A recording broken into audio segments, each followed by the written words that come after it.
Hi Janelle, anak. Birthday mo na naman. Happy birthday. 20 years old ka na. Oh my gosh, ang tanda ko na. Anyways, gusto ko lang sabihin sa'yo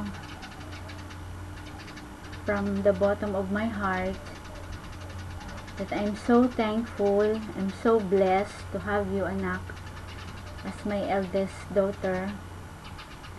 I'm so proud of you. Mahal na mahal kita.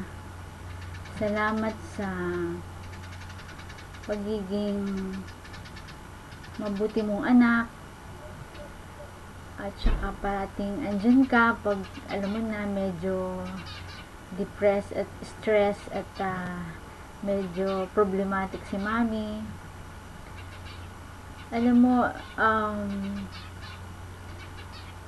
ikaw talaga yung dream come true ko. Unang dream come true ko kasi nung dalaga pa ako, sabi ko gusto ko talagang magkaroon ng anak na babae na magiging hindi lang